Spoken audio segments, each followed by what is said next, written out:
Chanter. Faut chanter, maman, faut chanter. Faut chanter, maman, faut chanter.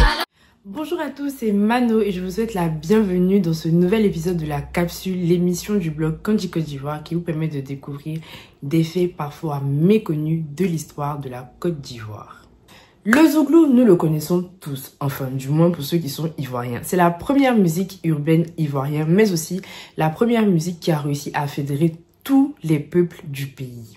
En 1991, Billy Didier sort Boglo Kofi, un hit qui deviendra très vite un classique de la musique ivoirienne.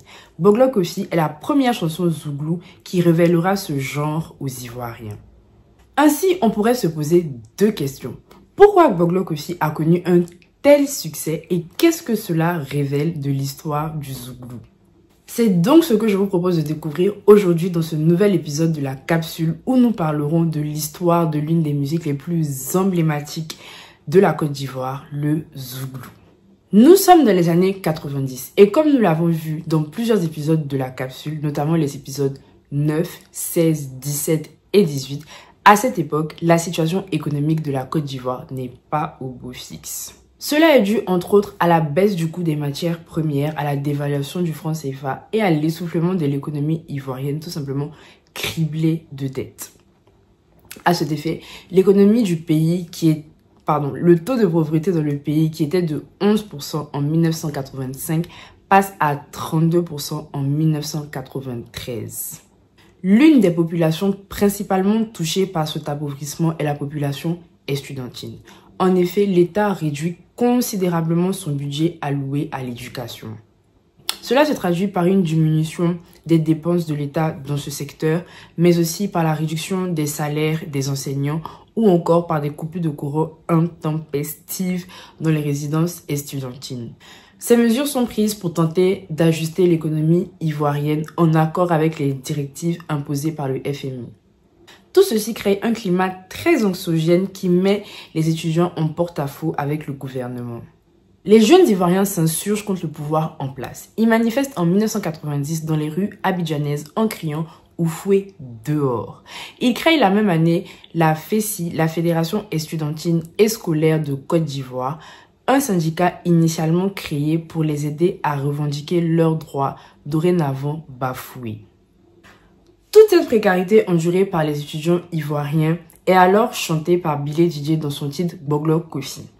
Lorsqu'il dit « Ici en cité, la vie est dure, on a trop de problèmes ». À travers sa chanson, il dépeint la dure réalité des étudiants ivoiriens en ces termes. Parfois, pour une chambre prévue pour un, on se retrouve à 4. On n'a pas l'argent. Pour aller au cours les matins, les cars sont bourrés. En amphi, c'est même pareil. Identique. L'artiste définit alors le zouglou comme une danse philosophique qui permet à l'étudiant de se recueillir et d'oublier ses problèmes. D'ailleurs, quand on regarde la gestuelle des mouvements zouglou, ça se danse comme ça. Donc on fait comme ça, encore on fait comme ça. Et en fait, on soulève les mains et on regarde à Dieu. C'est-à-dire, c'était tellement difficile pour ces jeunes étudiants ivoiriens à cette époque que il fallait la seule personne qui pouvait venir en aide, qu'ils estimaient qu'il pouvait leur venir en aide, était Dieu. Donc, ils dansaient vraiment en implorant le Seigneur. Donc, voilà. Cette chanson, et par ricochet, le zouglou, plaît tant aux étudiants. C'est parce que l'essence même de cette musique tire son origine des rassemblements estudiantins. En effet, il fut un temps où l'Office ivoirien des sports scolaires et universitaires organisait chaque année des compétitions pour les jeunes ivoiriens.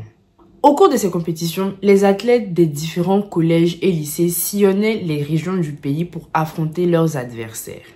Une des méthodes qu'ils utilisaient pour faire face à la fatigue était de chanter pour vanter les mérites de leurs équipes. Le tout toujours accompagné du tam-tam, instrument emblématique de la musique zouglou. C'est donc ça le succès de Boglo Kofi, une chanson qui parle aux étudiants parce qu'elle dépeint de façon authentique les réalités de leur vie. Néanmoins, il n'y a pas que les étudiants qui sont touchés par cet opus vendu à plus de 300 000 exemplaires. Voyant que le zouglou peut être utilisé comme une arme pour dénoncer, très vite de nombreux groupes zouglous voient le jour eux aussi. Il s'agit entre autres des poussins chocs qui deviendront par la suite Yodé et Siro, Zougloumania, Esprit de Yop ou encore Espoir 2000. Pour ces groupes, le sujet de prédilection n'est pas forcément la vie estudiantine, mais la vie des Ivoiriens en général, ainsi que les maux qui gangrènent la société. Ils parlent alors de la cherté de la vie, des relations hommes-femmes, des dynamiques familiales, de l'Europe comme Eldorado pour fuir la misère du pays, ou encore des événements malheureux comme Asek Kotoko, que je vous invite à découvrir dans l'épisode 6 de la capsule. Et une des particularités de cette chanson, c'est que tout est raconté avec un tout petit soupçon d'humour pour mieux toucher et sensibiliser les personnes qui écoutent le zouglou.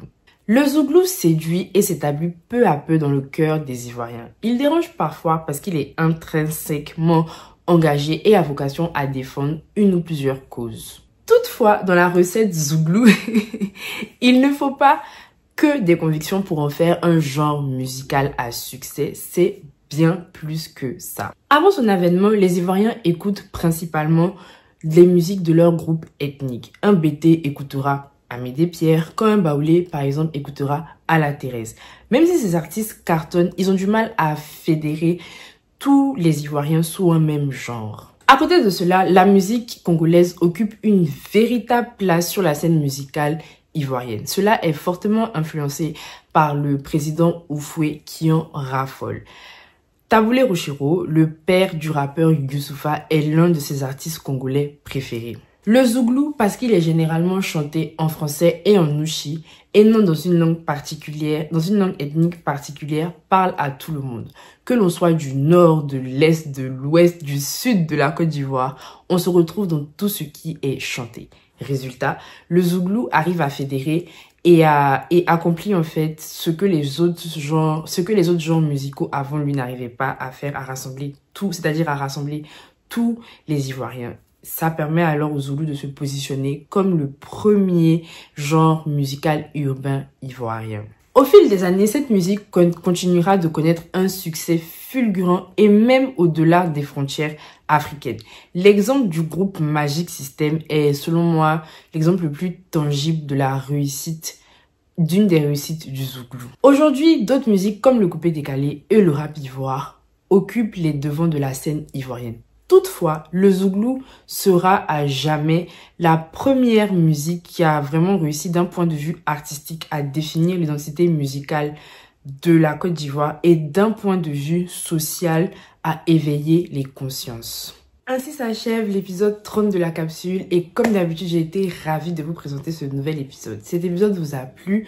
Pensez à liker, partager, commenter, ce qui permettra à plus de monde de découvrir le contenu que je vous propose. Vous trouverez comme d'habitude en description toutes les sources que j'ai utilisées pour réaliser cette vidéo, mais aussi le lien du jeu, ce que presque personne ne sait sur la Côte d'Ivoire. Donc c'est le lien pour pouvoir commander le jeu. Mais il faut savoir que si vous êtes à Abidjan, le jeu est disponible à la Fnac, au HAP et aussi à la baraque. Merci. Je vous fais de gros bisous et je vous dis à très bientôt pour un nouvel épisode de la capsule.